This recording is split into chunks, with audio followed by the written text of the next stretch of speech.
Good morning, everyone. I hope you had a great weekend. You enjoyed the snow, especially on Saturday. By Sunday, we started seeing it melt, and then, of course, it started to have a little bit of rainfall moving in with that snow on Sunday evening. Now, as we look outside right now, we had an initial band of showers move through some scattered rain showers out west, but notice the last couple of frames. That green starting to switch over to pink and blue, indicating colder air starting to move in across the state. We have a bit of a southwest flow, which is a moist flow, so we'll hold on to scattered rain and snow showers this morning.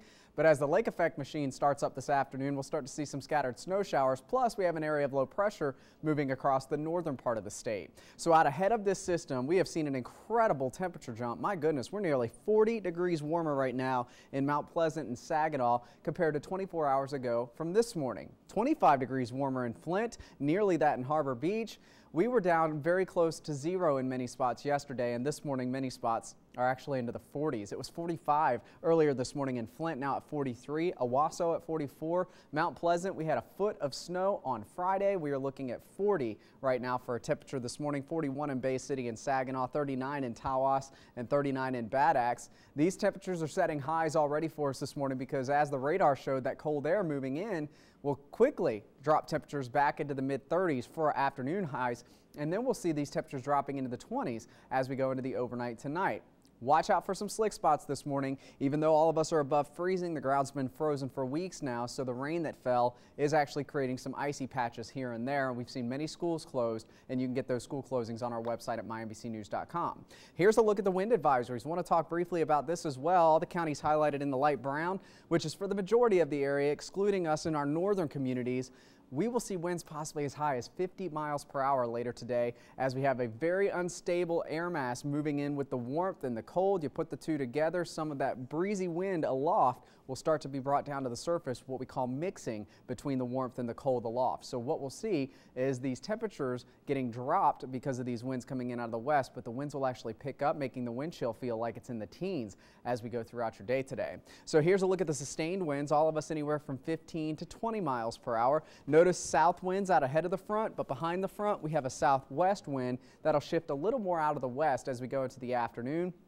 Already this morning we're seeing some of the gusts approaching 30 in Owasso, 25 in Flint.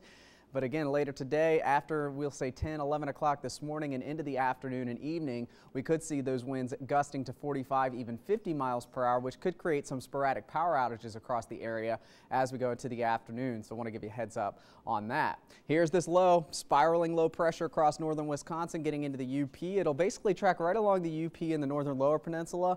And what it'll do is it'll continue to bring us that moisture flow out of the southwest. So we're already seeing some scattered snows developing out towards the west, and then also seeing some snow actually with the area of low pressure. So most of the accumulating snow today will stay across the northern part of the state, but we will be close enough to this low, plus getting a little push off of Lake Michigan to get some scattered snow showers developing as we go into the afternoon. Behind this system, we'll hold on to a lot of cloud cover, and we'll have winds still out of the west and northwest going into tomorrow, so it's likely we'll see some scattered lake effect snow showers on your Tuesday as well. And right now it doesn't look like we have to be too concerned about accumulations at this point. So here we are on Futurecast. There's the low. It continues to spiral towards the east. Notice how Futurecast puts a lot more blue on the map than the green that we've been seeing, indicating the rain versus the snow. So more scattered snow showers later today. The winds will slowly start to calm down into the overnight once this low kind of scoots a bit more towards the east. But we'll still hold on to a 10 to 20, 25 mile per hour wind into the overnight hours. And again, with it traversing Lake Superior in Michigan, we could see some scattered lake effect snow showers off and on. And then as we go into Tuesday afternoon and evening, you can just barely see it down to the southwest portion of the country. We're looking at a little bit better of an area of high pressure moving in, and that'll give us a better scenario for our forecast. It'll calm the winds down, even give us some sunshine as we go into your Wednesday, but it'll also slightly warm our temperatures up as we head towards Wednesday into Thursday as well. Before Thursday afternoon, we have our next storm system moving in, and that one brings a lot more Arctic air back into the picture once again. So we've already hit our highs today, mid-30s this afternoon, right around freezing tomorrow with a few scattered lake effect snow showers up to 38 on your Wednesday. And then here's the next one. We'll have to watch for accumulating snow possibilities on Thursday and Friday. Right now it doesn't look like a big deal, maybe 1 to 3 inches of snow, and we'll continue to fine tune and update that forecast as we get a little closer to it coming up for Thursday and Friday. But I think the bigger thing to take away from that system will be the cold air that it brings back to the area with highs only into the 20s and overnight lows into the low to mid-teens.